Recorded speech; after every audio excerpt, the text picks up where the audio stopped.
Okay, let me make you guess a bit easy.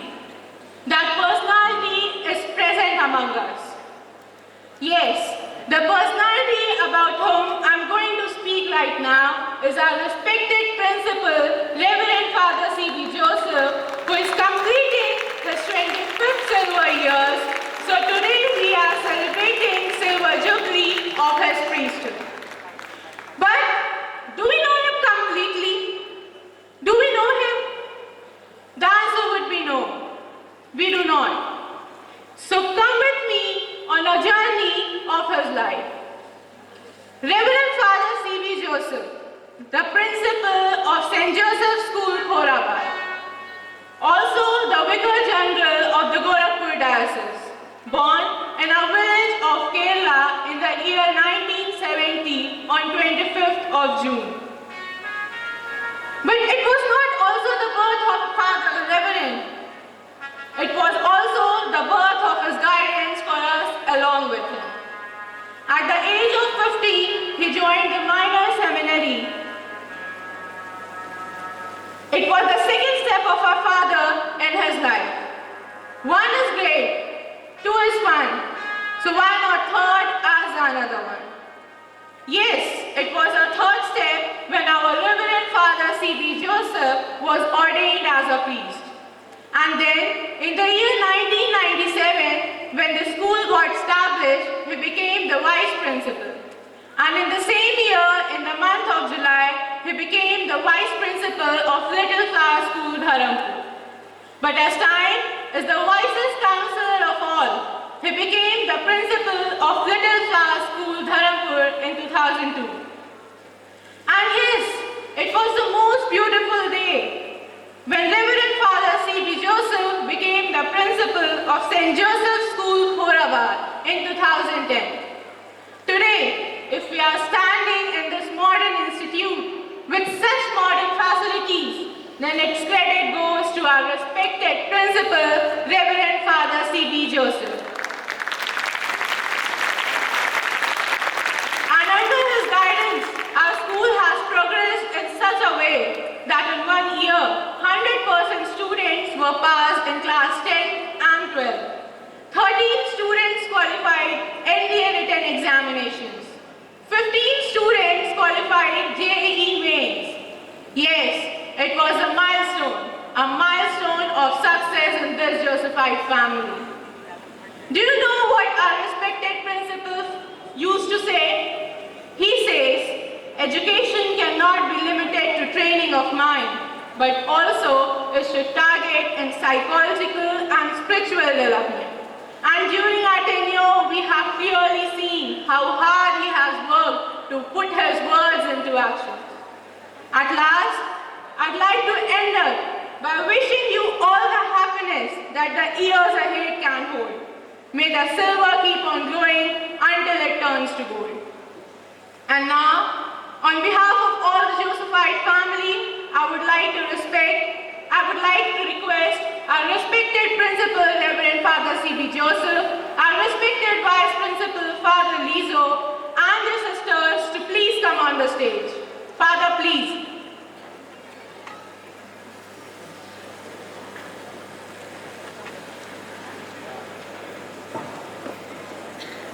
Our dignitaries are approaching on the stage, and with their each moving step, we are moving closer to the success of the ceremony. Their feet are stepping in the same way as the school has been rising and shining since past 25 years. Father, kindly accept this small surprise as a token of love from your Josephite family and your second home, which was planned by the students for you.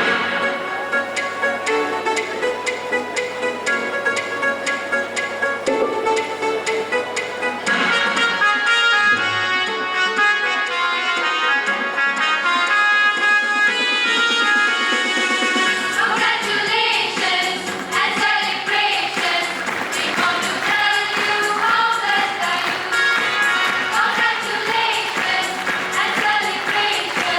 We want to tell you how blessed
surprise item for me, and something which was not approved from my side. Teachers and the father and the students all kept it as a very top secret. This was not listed in the program also. Of course, I am into the 25th year of my priesthood. Perhaps you don't know the background, how a person become a priest and what is done afterwards. In my case, I left my home voluntarily to become a priest at the age of 15. At your age, from Kerala, I came to Gorakhpur. That is just after my high school, which means 35 years ago, I came to Gorakhpur. And then we have our studies. We stay in a common place, all those who like to become priest. Now, at the age of 15, you cannot make a decision for your life. You are not mature enough to make a lifelong commitment. So you come because you are attracted. Because when you go to the church, you see the priest, a priest conducting the prayer, the worship, and hundreds of people standing behind him. He is such a mighty, powerful intercessor. He is interceding, he is leading, he is helping the people to pray, find peace in their life. So maybe that was my attraction. We came, then we have our studies, we have our training period. I did my intermediate, I did my graduation. Along with that, we have our religious studies. We call it philosophy. In philosophy, we have to study in detail about all the religions.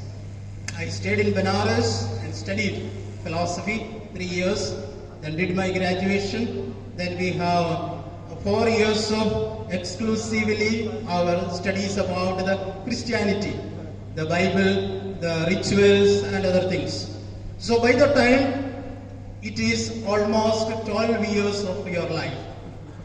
Now, in which profession is there such a long years of training? To become a doctor, you need only 5 years. You can start operating on the human body after 5 years. You can cut, you can dissect human body. But when you have to operate on the human soul, you need more years of training, because a priest operate on human soul, not on human body. So some spiritual element in the human body, in the human nature, that is directed by a priest, showing God, leading one to pray, and helping one to live a good life in the society. So it takes minimum 12 years of training to become a priest. So I made my commitment after reflection, after praying, after training for 12 years. I took my decision to become a priest in the Catholic Church. Thereafter, it's 25 years. I hold one of the rarest, I can say, records in the diocese, that usually no priest, no principal, nobody is appointed for in a place for such a long duration. I am an exception everywhere. In the previous place, in 96-97, I was in St. Joseph Civil Lines. That was the time that we started this school. Then in 97, moved to Little Flower Dharampur. I stayed there for 13 years. Then 11th year here in Koraba. Meanwhile, so many priests have come as assistants, how many sisters have come, so many staff, many are continuing, many have 15-20% of them come and go every year. So that all, so many people, and so many batch of students. So I can very proudly say that in these 25 years, 25 batches of students, an average 200-300 batch students are passed out through my hands, completing their studies in 10th and 12th. God has been kind enough God has blessed me, and I faithfully continue my vocation. And my contribution to Gorakhpur, contribution to the society is guiding the children, the young minds, to become good citizens of the nation, responsible ones. That is my contribution, and I thank you for this acknowledgement, for this appreciation, for your thoughtfulness. Again, the corona situation has curtailed so many celebrations and so many coming together. However, you gave me a big surprise, and thank you for your thoughtfulness, and thank you for the greetings, all the wishes, all the beautiful greeting cards that will certainly speaks volumes about your love and affection towards me. And this is what keeps us going. Because we have spent our life, we have dedicated our life for this cause, and when we see that children, people associated with us, they are getting along happily, we are able to make a change in their life, that keeps us motivated, that keeps us going. Thank you so much. God bless each one of you.